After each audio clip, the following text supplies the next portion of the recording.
Greetings, and thank you for opening this presentation. The 6th of January every year is the Epiphany. It's not just the time children return to school after the Christmas break. In Eastern countries, large crowds of people turn out at night and take it in turns to immerse themselves in cold water, what they call an Epiphany bath, that signifies the first manifestation of Christ to the Gentiles. The Epiphany commemorates the time the Magi departed from Bethlehem to return to their own land by a different route. The wise men from the east who had followed the star. Magi combines the words magician and magistrate. There are 12 verses in the Bible that describe the visit of the Magi. I'm about to read all of them. Now when Jesus was born in Bethlehem of Judea in the days of Herod the king, there came wise men from the east to Jerusalem, saying, "Where is he that is born King of the Jews? For we have seen his star in the east, and are come to worship him." When Herod the king had heard these things, he was troubled, and all Jerusalem with him. And when he gathered all the chief priests and scribes of the people together, he demanded of them where Christ should be born. And they said to him, "In Bethlehem of Judea, for thus is written by the prophet, And thou, Bethlehem, in the land of Judah, art not the least among the princes of Judah, for out of thee shall come a governor that shall rule my people Israel." Then Herod, when he had privately called the wise men, inquired of them diligently what time the star appeared. And he sent them to Bethlehem and said, "Go search diligently for the young child, and when ye have found him, bring me word again, that I may come and worship him also." When they had heard King Herod, they departed, and lo, the star which they saw in the east went before them, till it came and stood over where the child was. When they saw the star, they rejoiced with exceeding great joy. And when they came into the house, they saw the young child with Mary his mother, and fell down and worshipped him. And when they had opened the treasures, they presented unto him gifts, gold, and frankincense, and myrrh. And after being warned of God in a dream, they stood not returned to Herod, and they departed unto their own country another way. The book of Daniel explains their origin from 6 centuries earlier. The reference is on the screen. Pause if you would like to read it. The Magi, what were they? First, magicians. They were scholars, used knowledge handed down from the prophet Daniel some 6 centuries earlier. Possibly graduates of a school founded by Daniel when the Jews were in exile. Possibly descendants of Jews from the time of captivity. They were astronomers, astrologers, interpreters of dream, used the night sky as a calendar, also magistrates and advisors to the government of their country. We assume that there were 3 of them because there were 3 gifts. It would not be possible for them to travel 1,000 miles through hazardous territory carrying treasure. The Bible does not tell us that they were on camels, but it's difficult to imagine how else they could have arrived. They would need the support of a caravan, possibly 12 or more men riding on camels, likely to be a minimum of 15 or more people in all.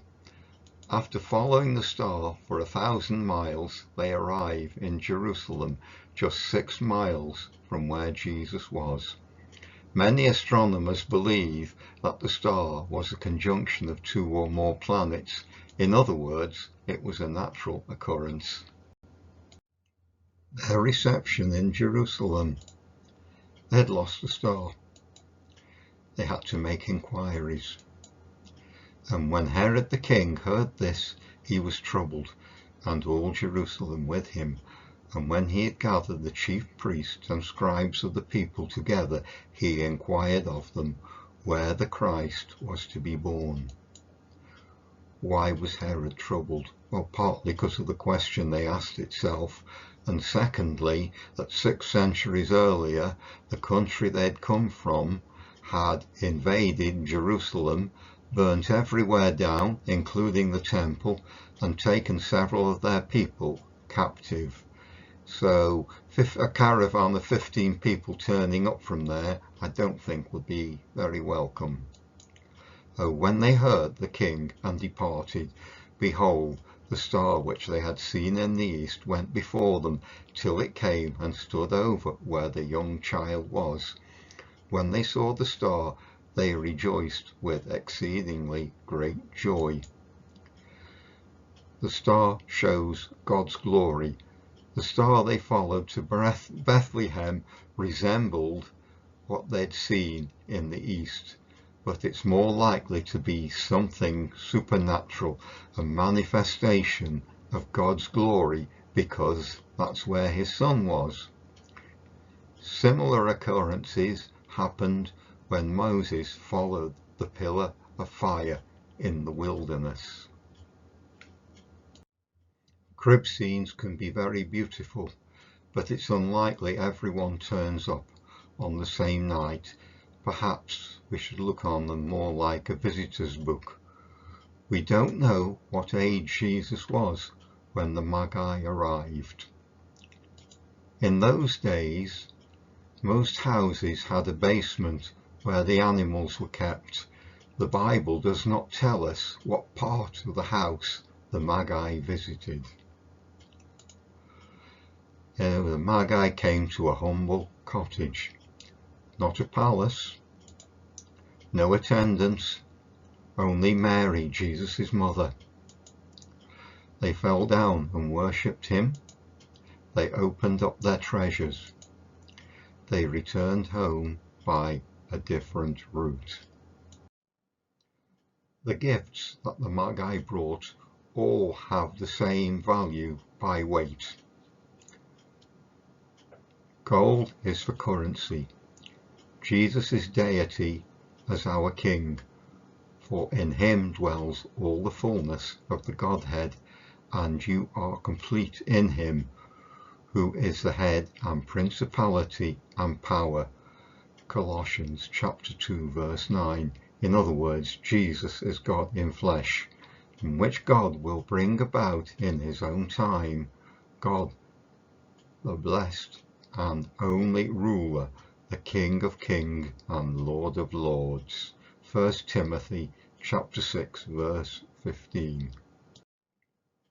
Frankincense is for worship. Jesus' duty as our high priest. Therefore he is also able to save to the uttermost those who come to God through him, since he always lives to make intercession for them. Hebrews chapter 7 verse 25. For there is one God, one mediator between God and man, the man Jesus Christ. Myrrh is used for embalming. Jesus' death as our sacrifice.